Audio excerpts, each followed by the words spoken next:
I see my role as nurturing them and healing them and getting them to a point of where they can flourish when they go home, or onto a long-term placement or to their grandparents. And a lot of times, like from one in particular, I had newborn twins, and I had them for a few months, and then their grandma put her hand up for them, and it's been 2 years since they left. But she actually sent me a message out of the blue the other day thanking me and how she'd like to keep in contact, and with an update and photos of them, and said if it wasn't for what I did, it wouldn't have been as easy for them. So I'm doing, I guess, what I set out to do. That's it. When my youngest went to school, and I tried a few things, and I don't know, nothing felt the same as having little kids around. I think I'm just so used to being a mum. My sister's a foster carer, she's done it for over 20 years, and she was like, you need to be a foster mum, you need to do it, you'd be great, Oh no, I couldn't do that, the old cliche, I couldn't give them back. I just couldn't do it. Then anyway, we started to think about it, and we made a few inquiries. Anyway, my sister got this new tiny little newborn baby, and we met her. I seen this little baby and I was like, that's what I'm gonna do. Yeah, I'm gonna do it. So I came home, we talked to the family, the kids were all on board, hubby obviously, and we went from there. So I was talking to my sister over the internet about it, and the next minute an ac.care ad came up on my newsfeed. I'm like, oh, I might try them. And that's where our journey began. So we rang up and got the application form and things like that, and we went through the process very quickly. I think we had our first home visit in March. We had our report sent off in July. We were registered, we found out we were registered in September, and we got our first placement on the 13th of September, a few days later. And now we have long-term guardianship of her and her siblings. So it's been a really beautiful, happy story for us.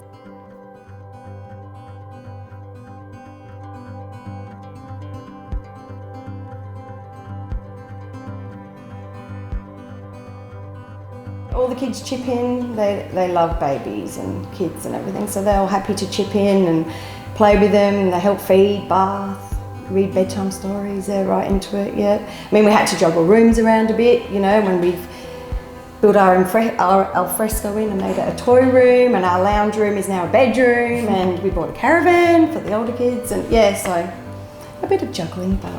I've always wanted to be a foster carer. Like Mum said, my auntie's been doing it for over 20 years, and I still remember when I was 9 and she got her very first foster baby, and I went over there and I was like, this is what I'm going to do when I grow up. Obviously had some of my own kids first, but when I was 18 I rang up for the first time to ask to do it, and they said I had to come back when I was 25, and then obviously had my third child, and then when Mum started doing it I was like, yep, it's time for me to do it too, I'm going to do it as well. But my journey's been a bit different to Mum's in the way, so I've had 15 children over the last 3 years. My first little one actually came to me 2 days ago, 3 years ago, and I've said goodbye to a lot of kids, except for one, my baby girl. She got to stay, so I've had her for 14 months now, so I've done a lot of the reunification or going to kinship and those sorts of things, where Mum, yours came and just got to stay forever. But I also went into it in that mindset though, that I wanted to help, take care of them, nurture them until they found their forever home or went back to their family or grandparents, kinship, wherever they went. But I just don't think you're ever as prepared for how much you're going to fall in love with them when they actually do come. And I always thought, how could anyone, get like a 1-year-old and they haven't had it from birth, but they just love it like it's their own. And my first one came and he was 13 and a half months, and it was like as if I'd never had him, not had him. He just, so I've had a different journey, but it's all been worth it because they've had a lot of good outcomes give it a go, and the love you feel for those kids, I get emotional now. You'll never regret it. I mean, you might get your heart broken because, you know, I'm lucky, but what you're doing for that child while you've got it, it's just all worth it. It's really, and you'll love them. Might be ups and downs, you know, but it's worth it. Well, for me, every minute has been worth it. Yeah. Well, I've had a lot of people say to me, oh, you must have a really big heart. You know, I could never do that. My heart mustn't be as big as yours, but at the end of the day, my heart's the same as everyone else. It breaks. I grieve. I've been, well, my first one that left, it'll be 2 years in April, and I've only just got to a point now where I can talk about him without getting upset, you know? It does hurt, but I like to think of him as an adult walking around, having a good job, having good relationships, you know, building good connections from that time I did have him. And yeah, my heart has been broken and thing, but it's all worth it because you do heal, and there's always another one that needs you. You know, if every single adult helped one child, they wouldn't just be a number. There'd be a flourishing adult in the world that could say, I have a good life, you know, and they wouldn't be hurting. But yeah, so that's what I'd say. We have a beautiful relationship. I really respect that she's the kid's mum and that she loves her kids very much. There's just sometimes situations where, you know, they can't raise them themselves, and yeah, I hope we can just, down the track, we can be one big happy family, and you know, the kids will know that's their other mummy, and we can have birthdays and Christmases, and that would be my goal down the track, just to be one big happy family, and the kids can have all their connections and, you know, enjoy having two mummies and two daddies. We were all talking about this, and the principal social worker said, gosh, how do you get around with that many kids? And I said, well, we just take 2 cars everywhere. Just normal for us.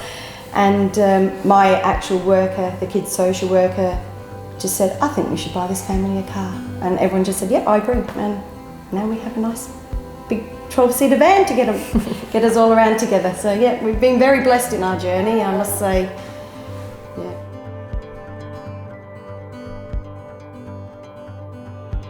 I have had a lot of loss and not bad situations, but I guess not your normal situations. But so ac.care have been there for me every step of the way. All my support workers that I've had have been absolutely beautiful, and I really wouldn't have gotten through most of it without their support. So yeah, and I'd say the same, just such beautiful, caring people, from the management down to everybody, the receptionists, everyone's just beautiful, helpful. I've loved every one of my support workers, like, absolutely love them. And yeah, you can just message them, ring them, they're always there for you, you know.